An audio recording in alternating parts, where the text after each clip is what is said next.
Awesome. Well, thanks for being here. Okay, let me start with introductions. So, Carola, she's the CMO at Spartan, global participatory sports company that has built a very dedicated and engaged tribe over the last 10 years. The Spartan brand stands for grit and community and encourages each other to overcome obstacles on the course and in life. She helps Spartan's partners identify opportunities and tell the community's daily transformational stories and develop partnerships that encourage cohorts to push outside their comfort zone. She's also launched the Spartan Women, a female-focused platform which highlights Spartan as a gender-neutral sport and connects women all over the world, promoting camaraderie and empowerment through the community's shared inspirations. Next, we have Elizabeth O'Brien from IBM. She brings her zeal for transforming the business of live sports and entertainment to her role in leading marketing programs for IBM's Global Sports and Entertainment Group. She's responsible for helping IBM's partners elevate and amplify the moments of cultural significance by manifesting IBM's innovation in AI, cognitive technology, Watson, and cloud.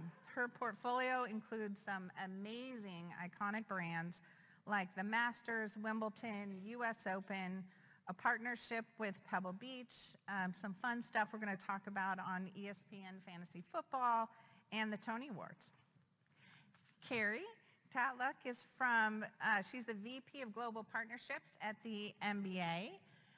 Carrie oversees the NBA marketing partnerships globally, which includes the NBA, the WNBA, the NBA G League, and US Basketball.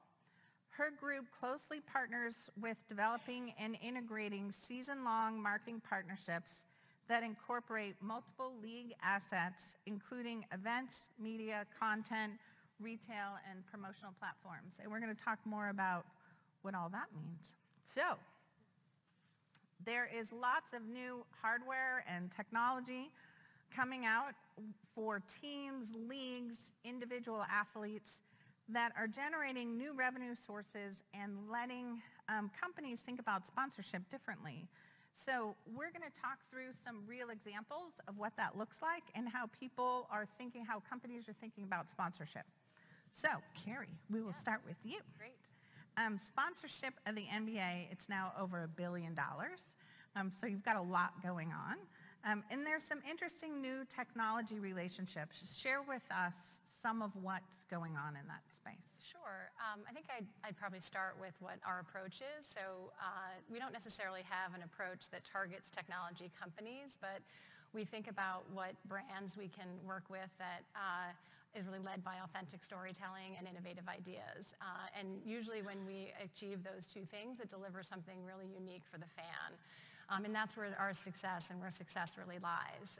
So we don't necessarily, again, target what are the technology companies that we want to go after, but who do we want to align with that can help us really create those unique experiences and benefit the fan in some way.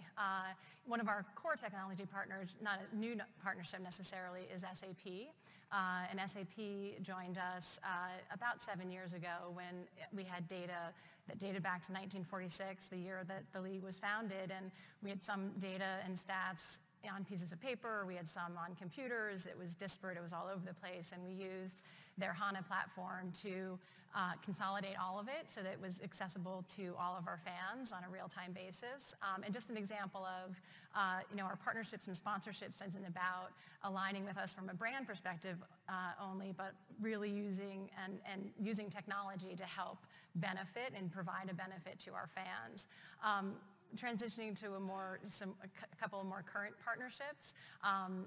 By way of authentic partnerships, we just announced a new partnership with Beats, the headphone company, this fall. They'll be coming out with product at All-Star. That's NBA product. But that's product that our players were already using, our fans were using, and frankly, they told a lot of stories with NBA players, but they couldn't tell the complete story without the NBA and having the NBA relationship. So just another example of how the brand alignment and authentic alignment and integration into our game. And then the last example I think I would add is Google, who's exhibiting here, and I think featuring some of our partnership, which is we've just announced a partnership with them. They're presenting partner of our voting platform. And again, not only just as a partner and as a brand, but they're really providing the entire platform, and they've transformed the platform to their platform in Google search, and you can type in a player's name, you type in a team, and the voting card automatically pops up and has made it really easy and seamless for fans to vote. And numbers have gone up exponentially from last year. So just another example of having a partner that's made a really core component of our game and a critical marketing component of our game really easy and seamless for the fan. So authentic storytelling, innovative ideas, and providing something that is unique to our fans and a benefit to our fans. That's awesome. Elizabeth, IBM has been a technology stalwart for a long time and done amazing things in sports. What are you working on now that's totally cool?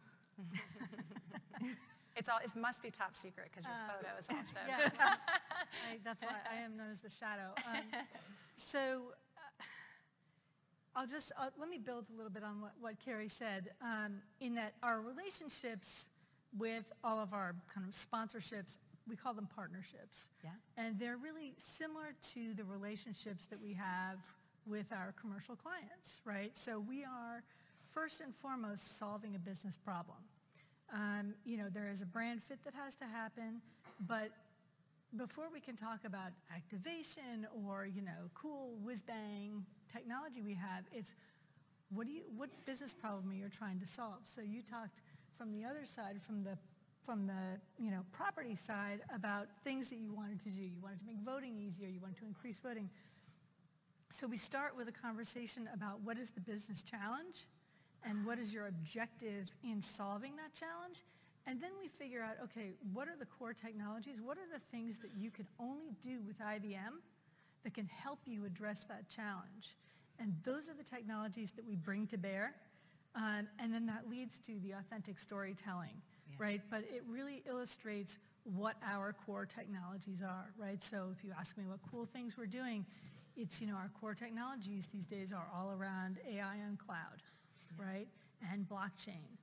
But there's, those are just gigantic words, right? And there's so many different directions you can go with those things. So I think if you look at any of our partnerships, there are examples of, mining data that no one ever thought of as data before, and creating AI experiences that either benefit the fans or benefit the property or both, or benefit the, maybe it's the broadcaster, or maybe it's the venue, right? And so I'll get into more examples later, but that's sort of just the quick overview of how we approach.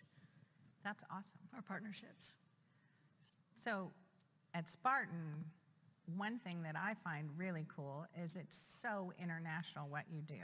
So how do you think about partnerships and what you offer internationally? And tell us more about Spartan.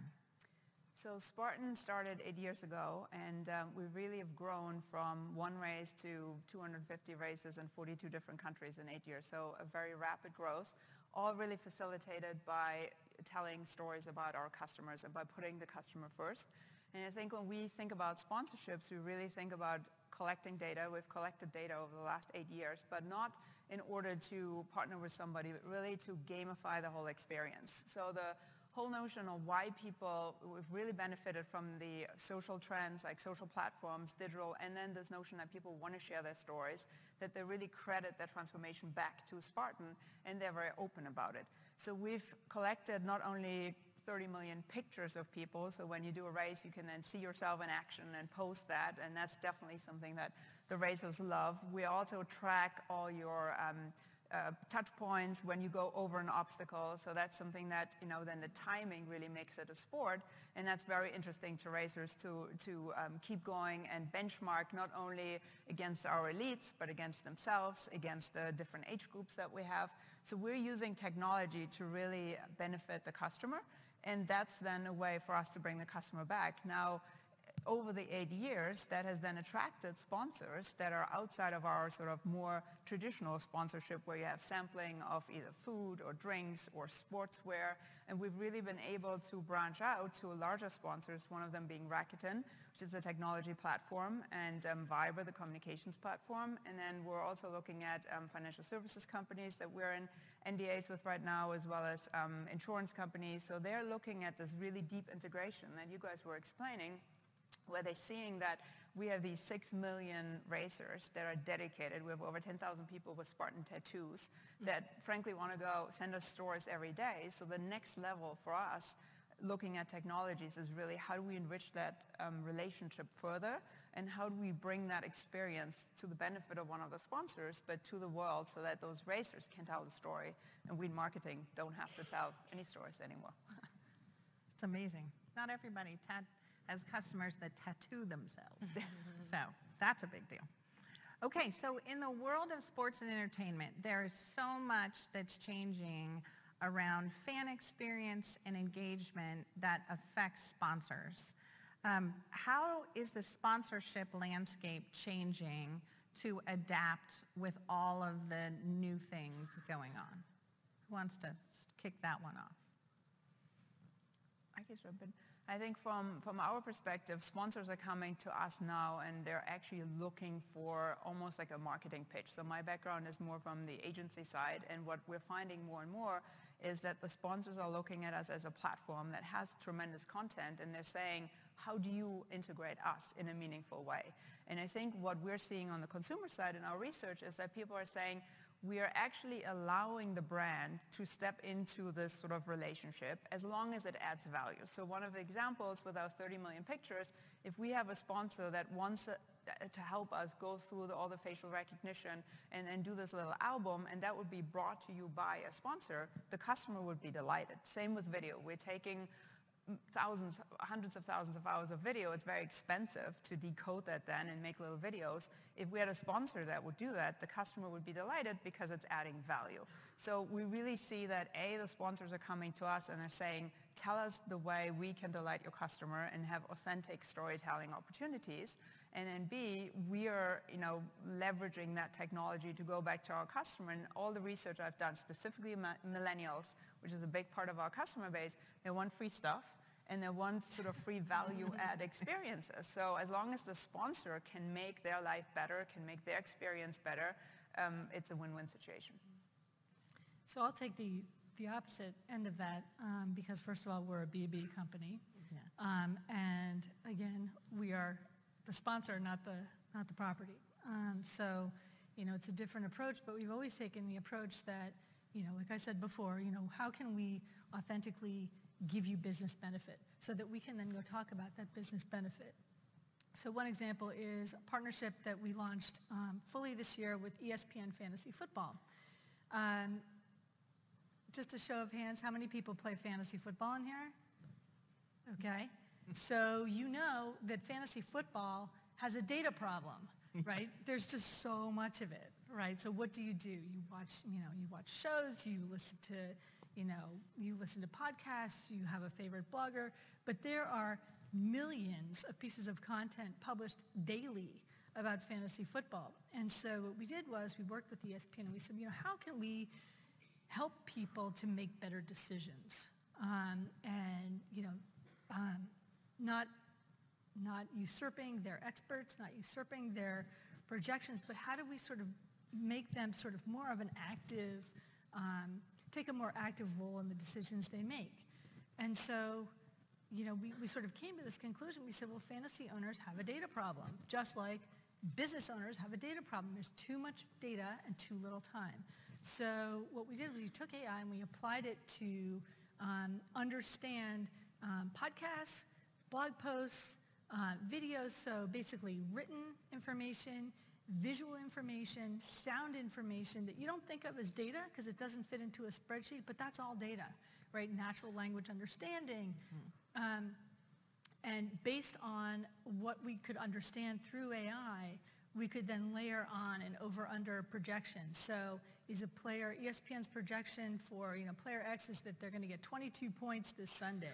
And you can read articles and decide whether you think that's right or not, but the AI will say, you know what, we see those 22 points and we give that player a 10% chance of booming or exceeding those 22 points based on these 2 million articles that we were able to read, right? And in talking to the ESPN experts, we spent time with Matthew Berry and Adam Schefter and people at ESPN, and they said, well, yeah, we can't read 2 million articles. We can't even read 1,000 articles a day.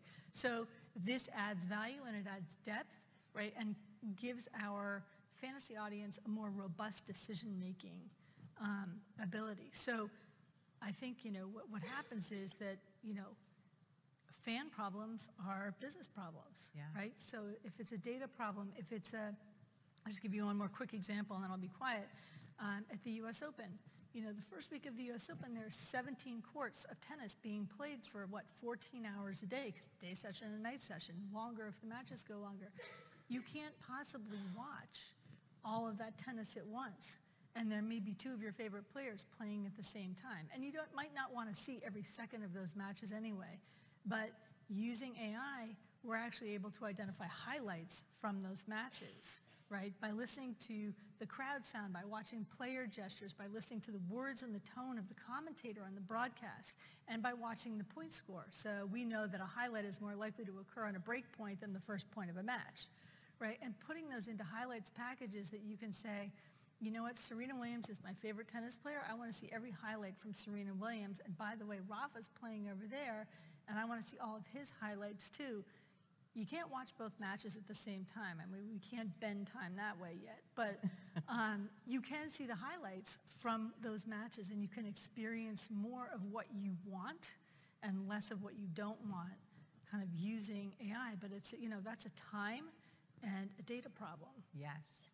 So I would absolutely agree. And I think the way we characterize it, and I think what Elizabeth is speaking to really is customization and personalization. I think that's what the fan is really looking for and demanding. And how do we, in our case, one example that we're focused on is how do we have less disruption? I get asked the question a lot, to your question of how is the landscape changing, and are partners and sponsors moving away from sort of traditional mediums and traditional ways of how we used to operate. And I think it's definitely evolving. It's constantly evolving. But I don't know that we're moving away from some of the traditional mediums, but there's certainly, those mediums are being evolved. So one example in our case, we have a partner in YouTube TV that was our first partner of the NBA Finals last year, and they activated significantly on broadcast, but they did it with an updated and an evolved twist. So they had a commercial spot, a commercial unit in the third quarter of every game that did a couple things. One, it was a seamless integration from broadcast to spot and back to broadcast. So they threw from the commentator Mike Breen through to the spot. The spot included footage from the first half, so it was real time, so very relevant in real time. And then at the end of the spot, Kevin Durant threw back to Doris Burke on the sidelines. And so for the fan, it was a seamless experience that you weren't necessarily being taken away into the sort of advertising pod, which was traditional and has been traditional, but it was really a unique, seamless experience that performed really well and significant buzz with our fans. And so thinking about how we can continue to deliver content in unique ways that's less disruptive, it's more personalized and customized, is definitely the things that we're focused on. Tell us about, as a kind of a follow-up to that, tell us about the NBA 2K League, esports. Yep. I'd say 2K League is we're going into the second year of our new league, the 2K League. I noticed I have to update, I guess, my information on the leagues that I work with. Yeah. I'd say two areas that are sort of new and emerging. One is the 2K League, so that's our esports league, and we're really bullish on it. It's another terrific way to engage with our fans. Again, I don't think it's going to take away from our traditional broadcast, our traditional games, but another way for gamers to engage. Elizabeth, you mentioned fantasy. I mean, it sort of involves all of that. We had 17 teams this year that will grow into the second year, and we anticipate likely to have a 30-team league in the coming years. And I think to the international point, Carola, you were talking about the international profile of Spartan. I think that's also where we'll see a lot of growth from a 2K League standpoint. We have gamers that are engaging with us from all over the world. And I'd say the other area, in addition to 2K League, that's a big focus of ours, and you probably can't have a sports panel without talking about esports and also gaming and betting. And that's a real engagement platform for us. We've made some recent announcements in that space, and I think both also really speak to the importance of data and collecting that data, and how we're learning more about all of our fans, and I think that will then inform what we were talking about earlier, is that customization and personalization, ultimately blending and combining those two to deliver the best experience.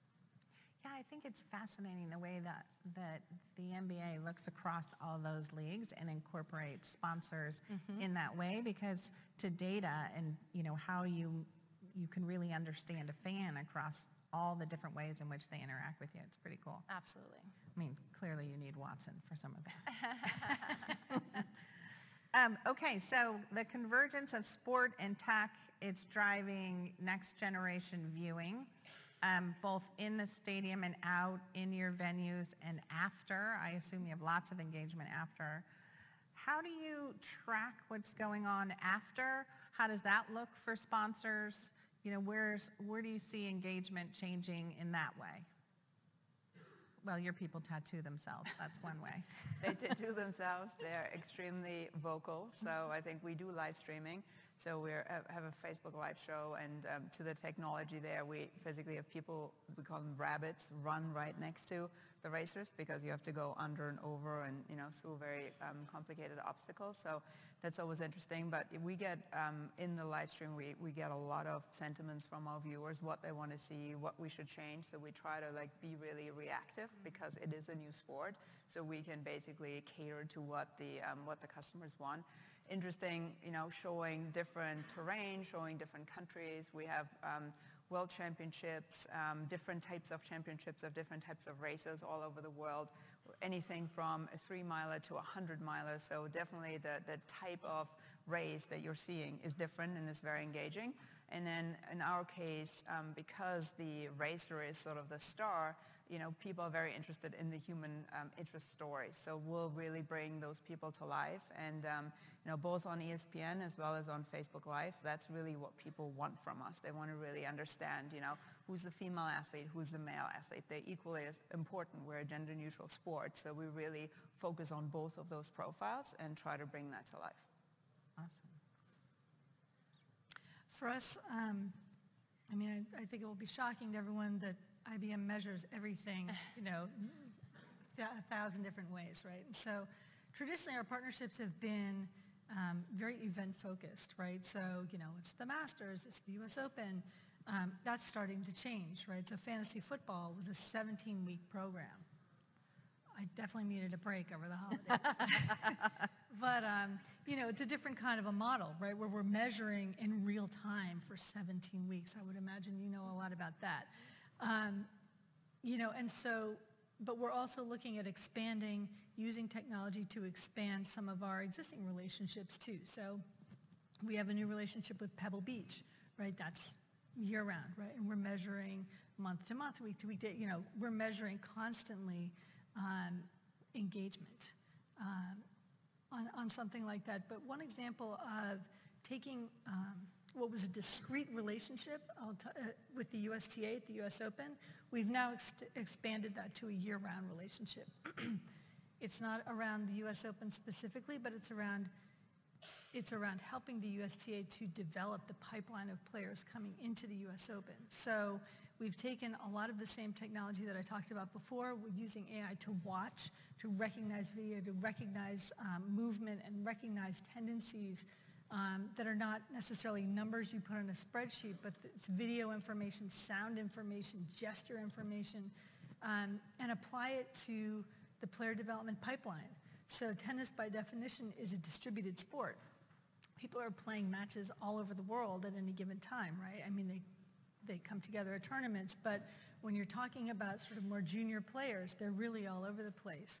And the USTA had a challenge. They've built this center in Orlando, and they couldn't have all the prospects constantly in this center in Orlando. They come in to train for a few weeks, and then they go out to their home, bases, and they travel around to tournaments.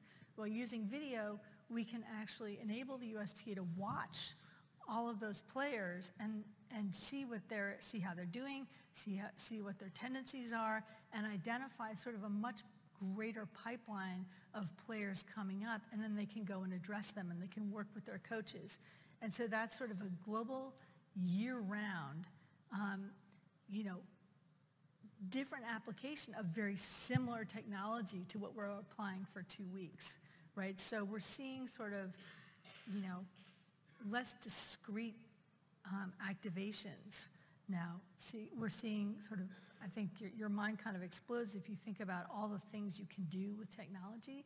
And so we're starting to move in the direction where, the application of that technology is expanding in time and in numbers of people addressed. How hard is that for the NBA? Because I think this point is actually a really good point, that sponsors are looking for that longer term relationship rather than necessarily event-based. Yeah, no, I think it's a great point. In our case, you mentioned, we now have sort of 5 leagues to work across of. So in many cases, you can access basketball year round. So each team, 30 teams, 41 home games, a season that runs from October to June. We have the WNBA from May to September. We now have the 2K League in the spring. We have USA Basketball during the summer. So there's opportunity to engage with basketball year-round, and many of our partners do. So State Farm, as example, is a partner that's across every one of our leagues. And from a storytelling standpoint and authenticity, they did something really relevant early on, which aligned themselves with the assist in our game. So they have 18,000 agents around the country that are servicing and assisting their customers every day. And so they decided to align themselves with the assist in the NBA in the game. And they partnered with Chris Paul at the time. They still have a relationship with him, and he led the league in assists. So everything was really consistent, and the storytelling was very consistent, and they've done that across all of the leagues. The other thing, though, I'd add to what Elizabeth said is, so we have content out there. We have opportunities for our partners to engage and our fans to engage with us. But we were also really early adopters in social media. And rather than restricting access to our content within social media, we encouraged it. And more than anything, we encouraged our players to have a dialogue with our fans and their fans. And I think it served us as pretty well. And it's enabled the players to have their own platform and dialogue with, like, as I said, whether it's their team fans or from a national, many of them have national and international profiles. But I think it's helped us really have an ongoing dialogue and relevant dialogue with not only domestically here, but internationally. And I think that will continue to be a great focus for us. So when you all look at sponsors, well, IBM, Elizabeth, you can talk about from your perspective, but when you look at sponsors who have new ideas, new things, how do they come to you with that if they've got a new idea to sponsor something in your sport? What does that look like? How do you do that when you look for a new relationship? I would flip, exactly. flip it around and say, when we think about sort of from a sponsor perspective, where are our audiences? What are their passions? Where do they want to hear a story to be told, right? And so, you talked about esports before. Well, I'll talk, if we had had this conversation 2 years ago, I would have said IBM, golf, tennis, right? Yes. And in the past year, we have a partnership with the Grammys that we first activated last year. ESPN Fantasy Football is new, and we are actively looking at esports, very carefully, and there's sort of a range within the world of esports, right? Yeah. But this is where our audiences are. This is where they're passionate. They still love golf and tennis, and we still have Wimbledon and the US Open and the Masters. We still have audiences there. Yeah. But, you know, how do we expand and diversify? And then, you know, what does the organization look like, you know, that would be a brand match with us? Not necessarily a mirror image, but, you know, a brand match. And what is their business model, and what are their needs, you know, and how could we address those needs and tell stories together? Yes. So that's how we look at it. Yeah, I think we're similar. The conversations that we have with partners who more often than not are engaging with us or interested in us because of the audience that we're able to deliver. But again, it's not just about sponsoring a certain event or showing up in an ad in a certain way. So I guess the example I may use is I give a lot of credit to American Express, which has been our longstanding partner since the late 90s. And in our last extension discussions, they were really focused on what is the, and I think Elizabeth, you mentioned this, what can we uniquely deliver to our customers and your fans because of this partnership? So, you know, they were obsessed with that, which was great and really inspired us as well. So we sat together with them and spent several months thinking of what are the ways in which, like, how can we uniquely partner? And where we landed was on a program called the Jersey Assurance Program, which is courtesy of American Express. And so if you buy an NBA jersey, you can return that jersey within 3 months if that player is traded.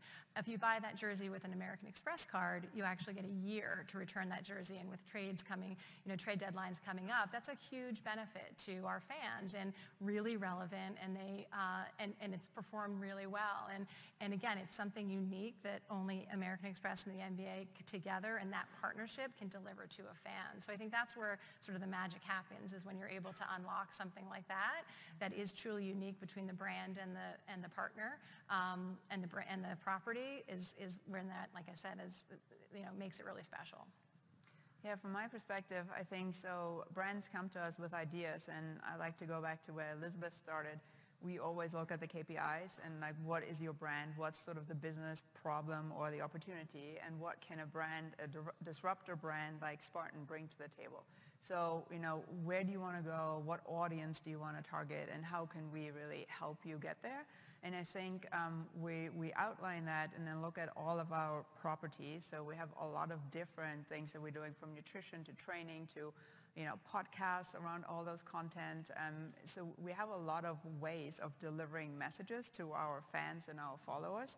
And really, whether it's on the course or off the course, we really, you know, talk to our community 365 days, and they're very engaged. So the only thing that we always put first is it has to really be a value add to the customer in order for us to really, you know, put it out there. I mean, the mission of Spartan is to change 100 million lives, and we've said no to sponsorships because we didn't really align with the premise and whether that is really changing, you know, millions of lives. So from that perspective, let's give an example. Kraft is our clothing partner. They do endurance wear with us right now. And their CEO just met me the other day and said, you know, I want to do something really disruptive. If people go into this New Year, New You challenge and they lose, you know, a couple of pounds, or they want to be fitter, we give them a new shirt. They buy one size, and if they lose one or two, we replace that shirt. So, you know, we are sufficiently nimble and innovative and, I guess, disruptive that we love those challenges. And we immediately plan a program, go out to our audience and say, this is brought to you by Kraft, but obviously with Spartan. So there's a unique opportunity to take these ideas as long as we think they fit. You know, we don't want to be offensive to our community. We want to really be inclusive. We span all ages. But we always kind of package it in a way that is a benefit to the customer in the end.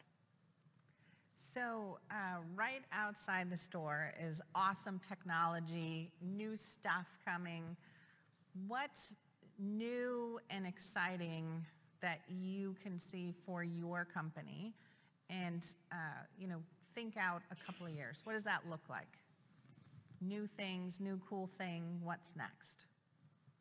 For us, I think it's definitely the fully connected person. So the fan, the Spartan, that tests mentally as well as physically their boundaries and will help them. We say we help you meet yourself by basically, training better, eating better, and then overcoming these obstacles that changes your perspective and changes who you are and how you deal with every day. So any technology, any wearable, anything that tracks helps us get more data that can then help us, create better products, create a better experience to really align with driving that user benefit is really exciting for us. And since we're a relatively small company, any partner that is really interested in these data points and collecting, we have an incredibly engaged audience, like I said, and in this day and age, people are willing to give their data away. So we feel like there's a natural intersection of basically bringing these people together that are willing to, monitor every step of the way, and then through that technology, delivering a better product or outcome. So we're definitely looking for, advancement in that area. Awesome.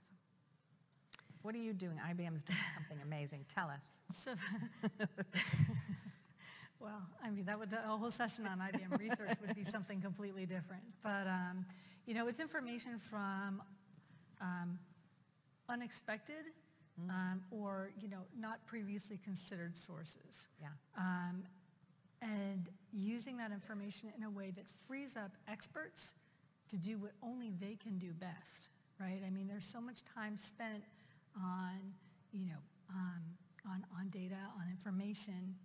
It's not just data, I would call it information that is very time consuming for people who have very specific expertise that they could be better applying, if they had support. So, for example, our CEO did a keynote speech this morning, and she showed something from IBM Research, which was just a little sensor put on someone's fingernail.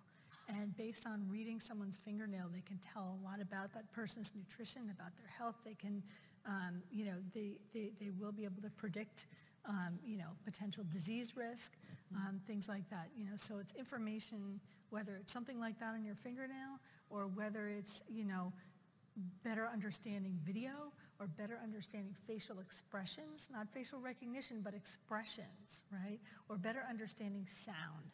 What does the sound of a person's voice mean, right? Not just intonation, the excitement of an announcer, or someone's voice on the phone, or, the sound of a ball hitting a tennis racket, right? So there's so much information in our senses, and there's so much more that we can pull out of that information, and then there's so much that we can do with that that will then enable people to do what people can do best. Awesome. I think it's hard to pick one technology. I think I'd go back to that notion of customization and personalization. And for us, and probably for many sports leagues, it's about how that content will be consumed in the future. And I do think it is around every individual curating that experience for themselves, and whether that's choosing your commentators, to choosing your camera angles, to choosing whether you want to sit in an environment that you're next to an NBA legend who's joining you at the game, and any of those possibilities, and so many more. It's really about curating your own experience with that game, and with that player, or fill in the blank, whatever that interaction is with our brand or one of our teams. And I think that's really what our future will be about, is that customization. We just need to solve to providing everyone whatever opportunity and coming up with whatever idea that consumer or fan may want, and for us to be able to deliver that and work with partners to help us deliver that. Well, I want to thank you all for being on this panel today. This panel is brought to you by Women in Sports Tech. We are a nonprofit helping women succeed in sports technology opportunities. If you're interested in learning more, it's womenintech.org, and we would love enlightened men and wonderful women to join the cause. So thank you very much. Thank you. Thank you. And we will turn it over to Josh.